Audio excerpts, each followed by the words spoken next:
Oh, it's preamble time. Because no one should listen to this next recording. I can sum it up what's of value to take away from this in less than a minute. So here it comes. You don't think highly enough of yourself. You are capable of unbelievable feats of courage, strength, and stamina. You are consistently underappraising your own gifts and talents, telling yourself you're incapable of things that you are wildly capable of. But that's not going to change anytime soon. In fact, I think it's going to get worse. But at some point, you're going to realize that this manifestation on this earth at this time is going to make you see a side of yourself that's more important than you've ever seen inside yourself in any other circumstance. You're about to face adversity that's going to prove that you're as strong as anything else in this universe. And that's knowledge that if there's a life worth living, if it was to gain that knowledge, I don't know what it would be, but that life would certainly be worth living. So as you struggle, as you feel lost and misguided into a future of unknowns that looks treacherous, well, yeah, could be. But you're a fucking human being. That's what we do. We overcome all adversity. We refuse to lose. Our human history is nothing but wins. That survivor bias, we're it. So guess what we'll do next? We'll survive this too. And in so doing, we'll prove humanity is one of the greatest forces the universe has ever known.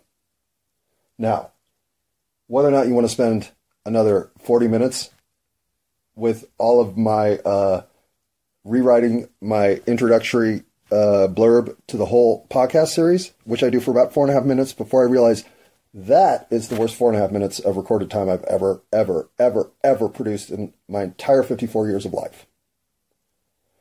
So with that to look forward to, I would even say go watch British baking shows, like that cupcake contest. I don't know. I've only seen one British baking show, and it was about cupcakes. Go watch that. Or, if you're that self-hating, listen to the next part. Hey, hello, universe. It's 8:29 on, what's the date today, the 18th? Please be the 18th. Yes, it's the 18th, which makes it Wednesday. And I have to be at work in 2.5 hours. I kind of wanted to be at work in an hour and a half, so I could get an extra hour of pay, but my tinnitus has been so bad today, I haven't been able to sleep at all. So I'm literally running on fumes, and I have a 7-hour shift to go fucking deal with. And I don't have any of those kind of drugs that used to help in these situations back in the day. So instead, I thought I said I was going to rewrite the intro. I said that because, frankly, I've been trying to do that for 6 months to a year. And I figured if I threw it into the public zeitgeist, well, I'd have to follow up on it. So, guess what we're going to do? Yay! I'm currently on my bed with my laptop in my lap, which has about a 25-minute battery life. In fact, in the 5 minutes I've had it, we're down to 80%. The cat's next to me.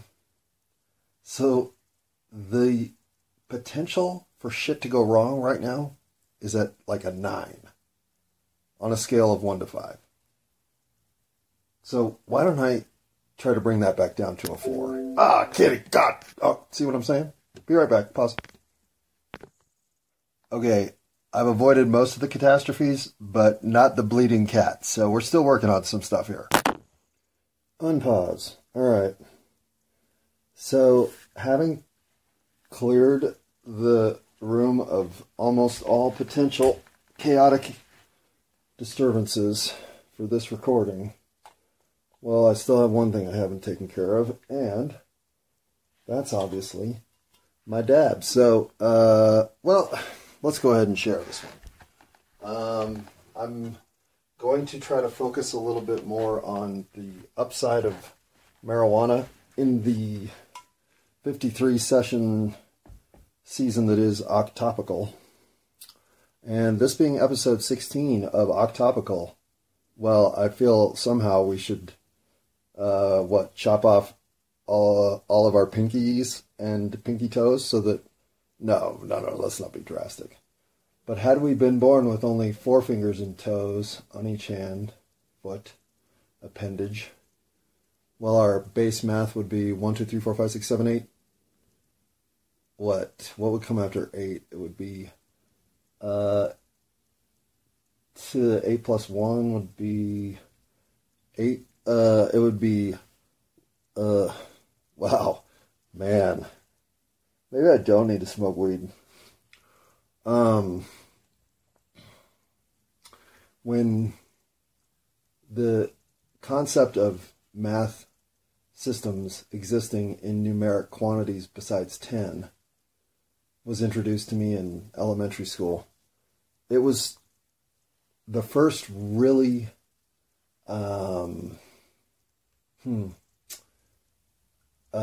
impressive thing I learned.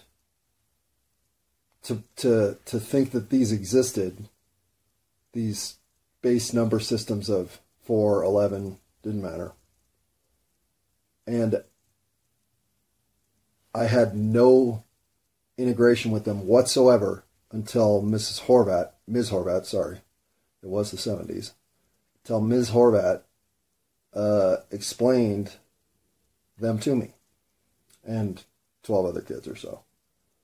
And in so doing, opens up an entire new existence for something that had always been there, but until I knew about it, didn't have any presence.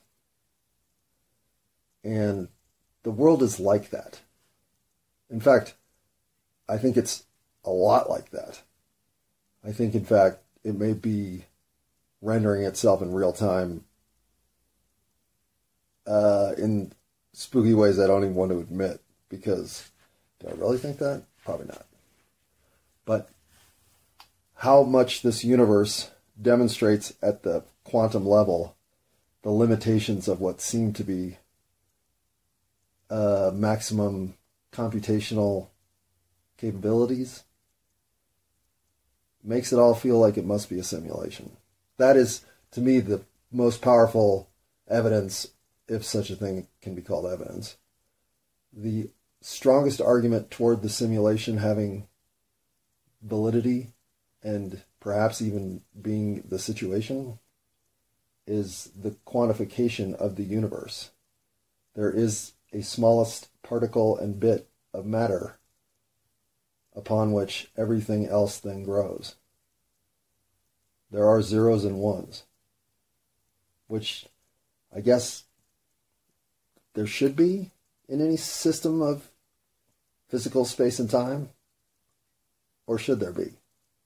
It's hard to say, but there definitely are. So in our system of measurement, perhaps we're still limited in scale and scope by the very meat suits we wear. I will always believe that. That said, the quantum nature of being able to find the Planck constant of time, well, that either completely has you swimming in the thought of we don't understand time and time is a necessary component of the human experience. Somehow this progress of cause and effect necessitates time's existence. Okay, yeah, all that stuff's actually rather true either way. But the idea that there is a smallest unit of time whereby measuring or anything less than that can't exist.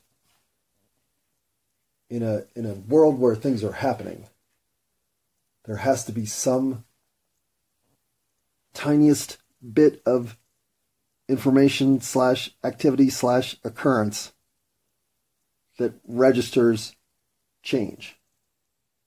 Something happened. And that something can't happen without time. And the fact that that something has to happen in a very specific set minimum part of the time sequence, I guess makes sense. For something to register, it has to actually exist, and to exist, it has to be spatially coherent, and inside of that requires a notion of time. Otherwise, it's just a photograph. So, needless to say, in third grade, I think it was fourth grade when we learned those numbers. Actually, no, it was third grade. Well, weirdly enough, in my little elementary school, that third grade was fourth grade. They actually had some classes that were mixed like that. When I think about it now, I realize that what it was is they were taking the kids that were too advanced for third grade and the kids that were in fourth grade that were sort of regular and putting them together so that they could work at the same level. Never really thought of that till right now. But I was also in a 5th, 6th grade combination class, but I was a 6th grader, so maybe I was the dumb one. Anyhow, I thought I was going to rewrite my opening. What the fuck am I even doing? I'm charging my computer. That's what I'm doing. Now that we've killed 9 minutes, I will at least give this one warning to anybody who has never used marijuana and is thinking they might want to try it. Well, no, I'm not even going to talk to that person. Does that person exist? You either know in your life that you're going to try drugs, or you know in your life that you're going to resist them and say no to them. There's that YouTube guy who's never had a drink of alcohol, never had sugar, never had a whole bunch of shit. That frankly, he's probably lying, let's be honest. But even if he's mostly done what he's saying, and even if he's 100% done it, that is, in this society, basically saying, I'm going to prove to you that my willpower is the most important thing in my life. And there are a lot worse virtues to take a stand on than willpower. So, bravo, if that brings purpose to your life. I certainly think that's better than censorship, for instance. But it's a pretty big commitment to a rather dedicated, determined, navigated without a map, because your direction is set. Not that life won't continue to unfold in ways that will be of a variety and unknown nature, but a lot of the knowns are already set. When you are at a wedding, people know, oh, we invited Joe, Blow, who doesn't drink anything but water. And more power to you.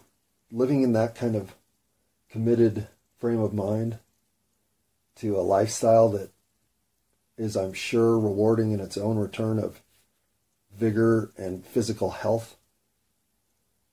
I'm one of the fat slobs looking on going, yeah, fuck yeah. You got any peanut M&Ms hiding in that bag over there? I'll bet you do. Because what can I do but mock somebody with that level of commitment to purity? Because the last thing I showed in life was a level of commitment to purity. In fact, I always thought that the purity veneer was fake for everybody.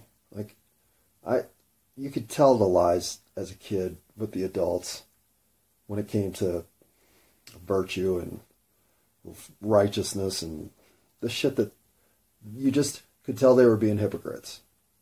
You knew they were saying something that was better than they actually could live up to. And I don't know why we put ourselves through this level of, I don't know, guilt trip, self-doubt, self-disappointment. The human condition is, in my opinion, about this. It's about finding out that you have inside of you an entire toolbox of oppression tools waiting to be discovered. Some of which I bet we don't even have a concept of yet in our historical record, let alone the ones that are engaged right now. But you come to Earth to find out that not only can you do evil, there's a part of you that's doing evil. You're having thoughts that you know are not good. You won't act on them for sure. But why are you even having them? Well, that's a hard question. One that we don't really ask ourselves. Because if we ask ourselves why we're having them, maybe we'll encourage them. And if we encourage them, maybe we'll find out there's a source for them. And if we find out there's a source for them, well, maybe we'll discover we're the evil fucking genius waiting to emerge. The Antichrist, whatever. I have inside of me a fear that I can become the most evil thing on the planet. Meaning toward my fellow man. And probably women too, but definitely men. And I've lived with that fear my whole life. That give me the button, and I'm afraid I might just fucking push the motherfucker. And I don't like that existential dread of thinking I am temptation that in, I guess, the right circumstance would not know restraint. I don't think I could murder somebody. I don't think I could ever hurt somebody else, especially physically or with some sort of collateral damage disregard. I mean, as far as I'm concerned, I just feel when I'm what would I be capable of doing that's awful? Like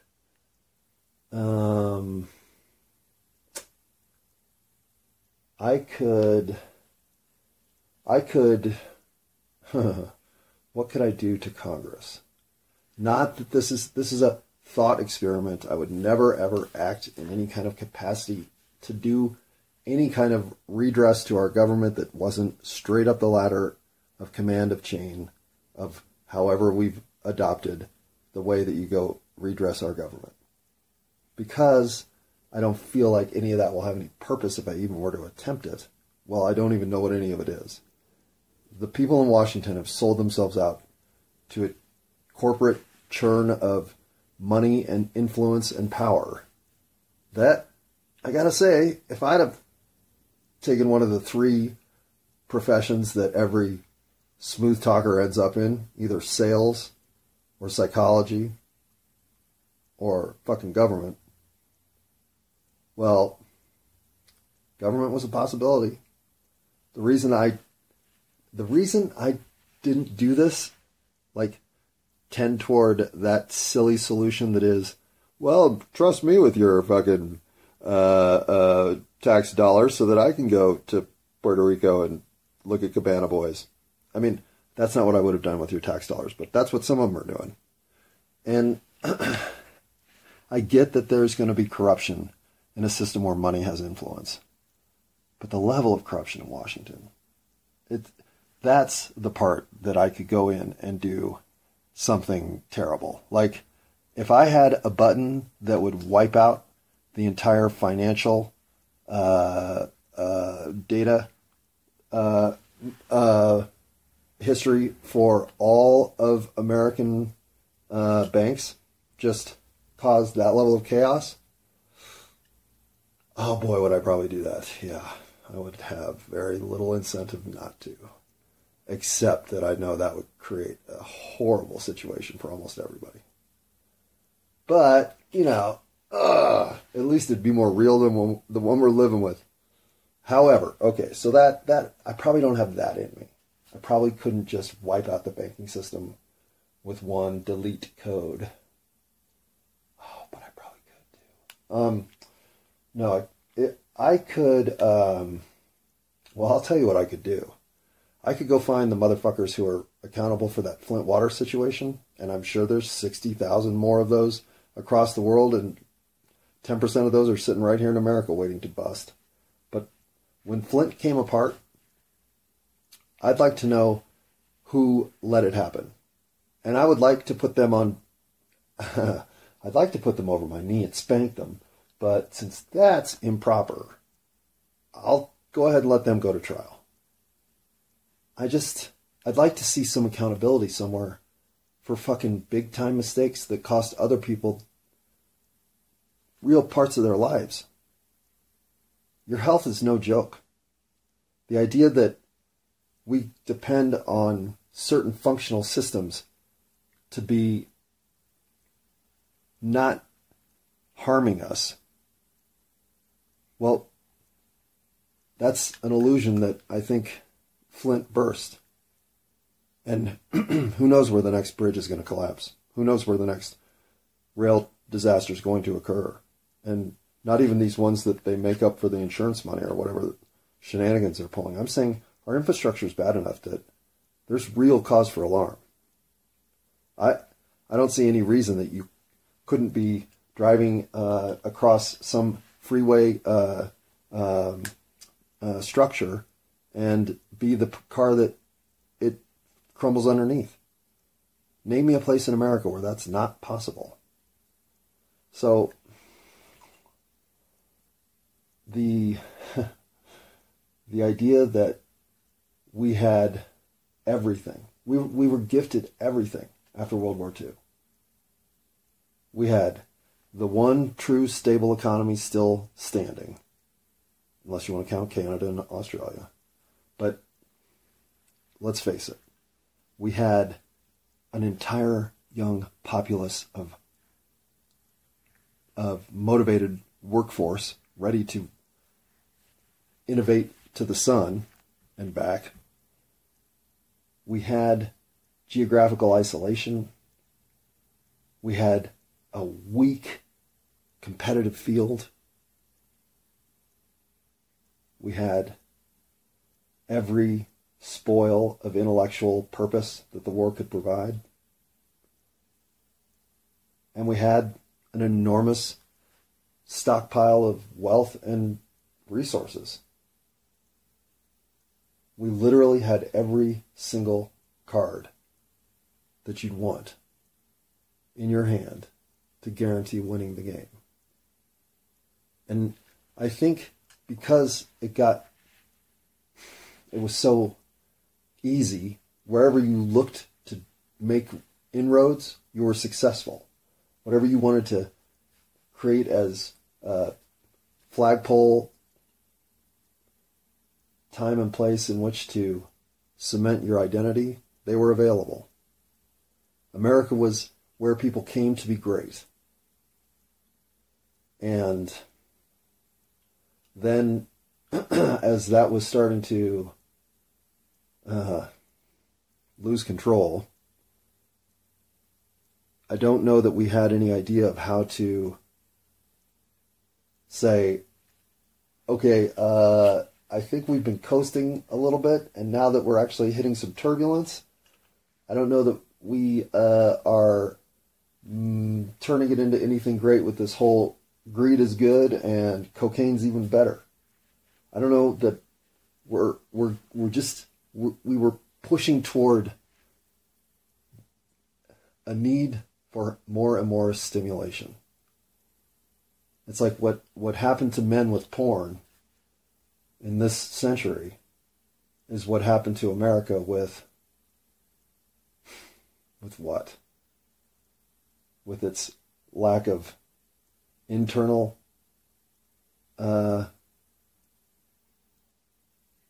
worth. We had no soul. We had no real character. We had nothing but the propaganda and God-given timing of our participation in World War II.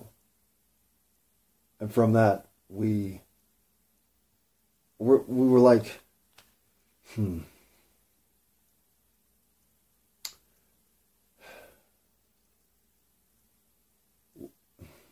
It's not that America wasn't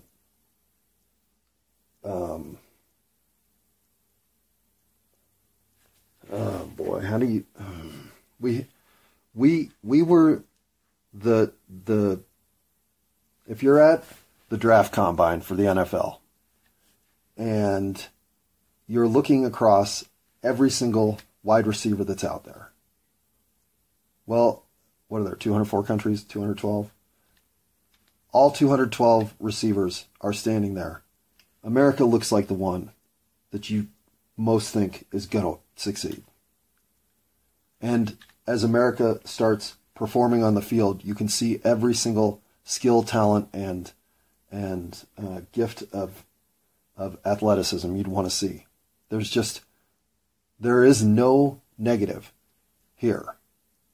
Well, we did have all of our social unrest to deal with, but the potential is unlimited.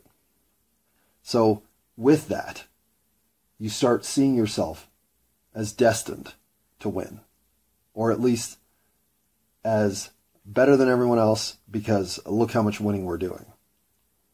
But all you're doing is picking up the fruits of an entire situation that's working in your favor.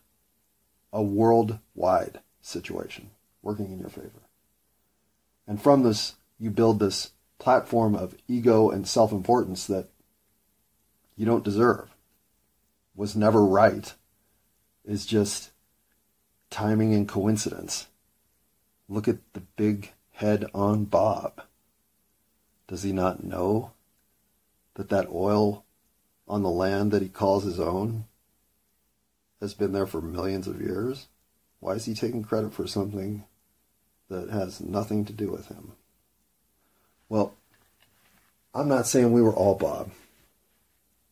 Well, yeah, I am. In some way, shape, or form, as an American, you started thinking things about yourself based on a country's vision, purpose, and destiny. That was all pretty much fucking horseshit. And exceptional America, with all of these gifts and bonuses and having the best of all of it, how's your soul feeling? How's your life looking? How's tomorrow? Stressed out about it?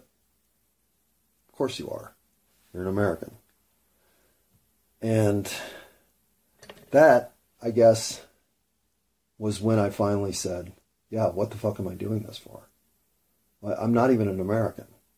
I happen to have been born in this part of a region that has these lines on some maps in a book that make me have to adhere to an entire system of governance and authority. And that's just the way it is.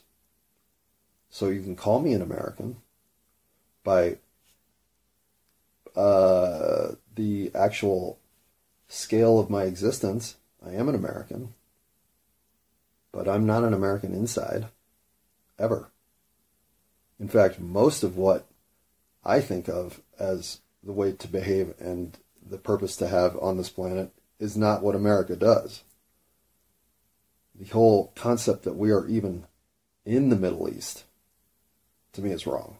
But none of this would ever be something of life friction to me now, like it was when I actually spent most of my time trying to figure out, well, how do I get my leadership to figure out that this isn't a good path? No. The leadership's going to do whatever the corporate donors want them to do. And right now, that's create enough strife that we can sell ammunition. Or manipulate currency markets. Or use that civil distress or unrest to what other nefarious outcomes. It doesn't matter. These games that are being played at the high level, the schemes that are being manipulated at the country or regional level, fuck, man. It is what it is, as they like to say. And that is the easiest way of saying, don't give a shit. Your life doesn't matter at that level. The fact that there are humans playing in lives at that level means their lives are fucking horrible. They are so filled with misappropriated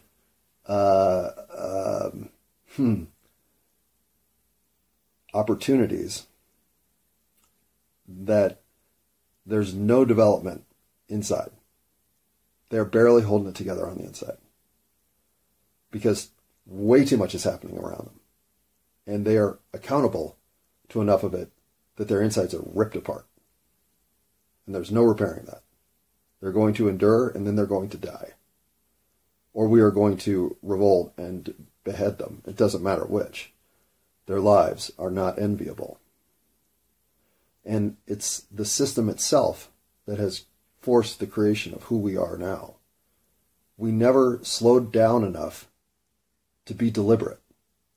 With all of the advantages we had, instead of thinking, how do we most leverage this unique historical perch upon which we sit to cast the greatest cloak of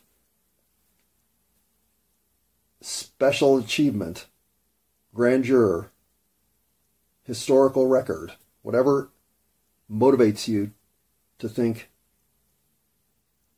instead of racing to the finish line, instead of always having to be in the know, running the show, and on the go, well, couldn't we have just seen a little bit of where we were and where we might go, and then plan accordingly as a nation? Couldn't we have perhaps used the last half of the 20th century with all of the gifts that were inherently there to be had? Couldn't we have shown more of the real humanity that a situation like that could have taken advantage of? Couldn't this world be a much better place than it is, with America having used its luck of the draw to help lift all boats? It could have been that way. It is that way on most planets, but not here. And so, as the leadership revealed itself to be so self-interested that reparation isn't even an option. Well, I'm not a revolutionary. I'm not saying I'll sit back when the revolution happens and not participate. Hell yeah, give me a pitchfork. But I'm not about to stir up what I already have been through. I already know the treacherous souls that are waiting to do worse. I've already had to figure out how to forgive them. But stop them? It's impossible. They're too committed. They are way further down the row of no turning back now than any of us know. There is literally no turning back. This is going to play out, and it is going to be a worldwide issue of great harm to all of us.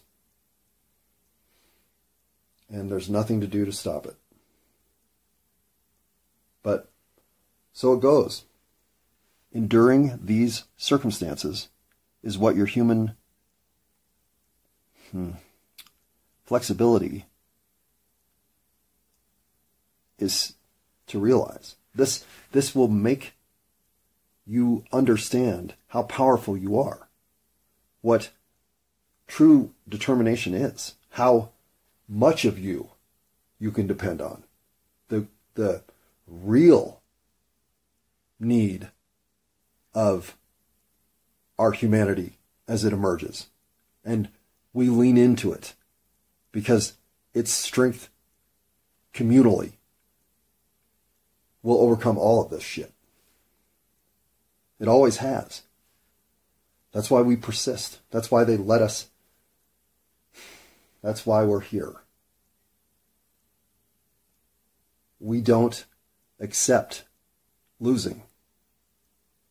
We accept shenanigans to the nth degree because somewhere inside of us we still think, well, fuck, man, figure it out and turn this shit around.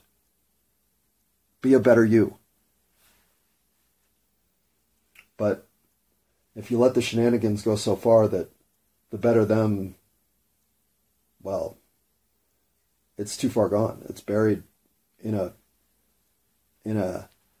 well, if it all comes to this kind of plan, where they have now cut themselves off from anything other than filling life's destiny as the villainous energy, or the advantage-taking aristocrat hiding all of their actions from the public good. However you want to look at it, it's a life that has a whole lot of karmic retribution to live back through. So what you're living through is the empowerment of knowing how to overcome situations tilted against you completely. Those battles, well, that's kind of what I was trying to capture in my opening, my description, which now after 34 minutes and 25 seconds, I still haven't rewritten. Okay, well, let's knock this out. What the fuck? What else I gotta do? All right, unplug, and where's the fucking cat? Oh yeah, I locked her up. Okay, so, edit? Sure, we will edit. All right, I open with hello, universe. How's it going? All right. I do believe that can stay. Okay, I get it. Dumb question. That has got to go. Yeah, that's too playful, to be honest. And how's it going? We're getting rid of the reference to 8675309 Earth. That's too playful as well. So then that leaves us with this updated timeline we're all running now is a legitimate flustercock. Where everyone cares to look, things are getting worse. And the worst part of all? Okay, that needs to go. There's no reason to add on the worst part of all. I'm not even sure I know what the worst part of all is. So let's not start to give away information that I don't have. This mess we're all snared within, with its momentous culminations at this precise point in time. Yes, this is when I was a little more messianic. We can just delete like a true editor in reality does. No Messiah talk. Where everyone cares to look, things are getting worse. Well, that's mostly on me for failing to recognize long ago that living my life with the purpose and destiny I intended when I manifested here wasn't a choice for only my amusement. Oh, that is cumbersome. Well, that's mostly on me. Period. Oh, God. Delete. Nope, not even close. As it turns out, my destiny has almost nothing to do with my own life experiences and everything to do with how much I can help, how much help I can offer you, and offer to you, and to you, and to you. Okay.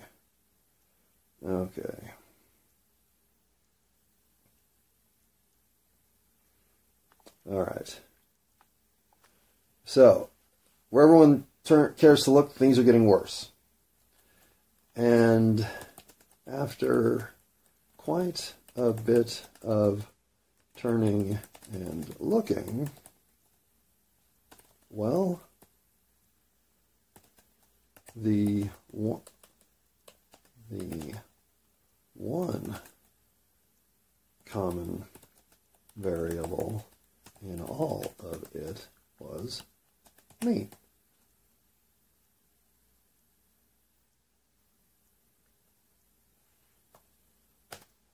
My mediocre. My mediocre. No. The one common variable in all of it was me. And let's see if we can cut everything else out to the end right there.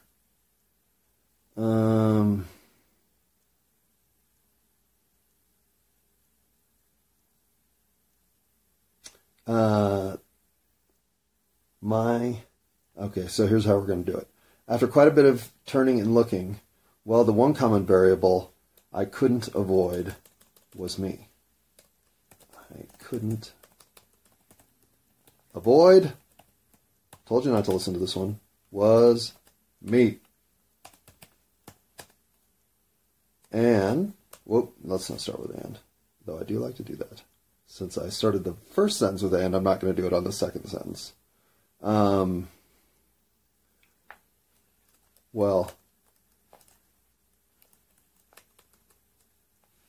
Okay, and after quite a bit of turning and looking, let's make that sound silly, because it is. Well, the one common variable I couldn't deny was me.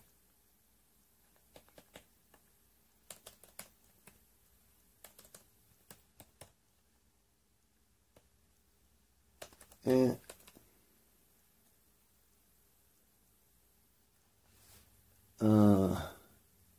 as it turns out, my destiny has almost nothing to do with my own life experiences and everything to do with how much help I can offer you. And offer you, and you, and you. Okay, see, this is dumb. I will explain that better. I don't want that here. And me, my life,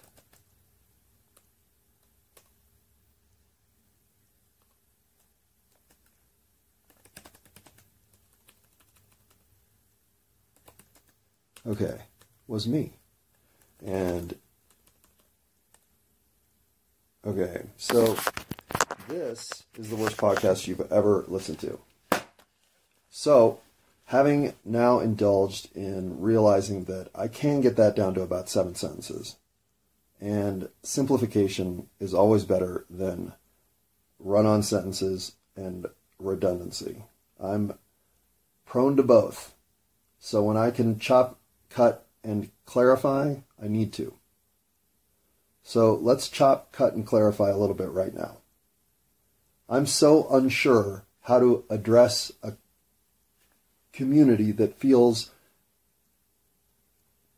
off the rails, even though no one will admit it. Everyone feels to me like inside, they're barely holding their shit together. And that includes the people who keep telling us how fucking much they have their shit together. Bullshit. And where this is coming from, I don't know. Maybe it's this whole new sonic map of Earth that has shown us the 1,000-mile gap of air that exists down there. Maybe we all just are trying to digest that information thinking, oh, well, that actually seems like it might be important. That actually seems like it might clarify a whole lot of shit. Maybe that's some layered prehistoric reptilian brain knowledge coming back to haunt us. Could be. But I'd rather go with the idea that, no, in fact, we're living in such a societally combustible and fucked up situation that there is about to be a major setback, whether that's self-induced or somehow on a cosmic sun-driven calendar, doesn't matter. Because what you'll pull from the next phase of life are the sort of internal glimpses at your own fortitude that will make you believe in yourself more than you believe in anything else in the universe. And I know right now you don't think that way. But the only reason you don't is because you're here on this simulation, let's hope, planet, where you are being forced to look at your potential to do anything and everything,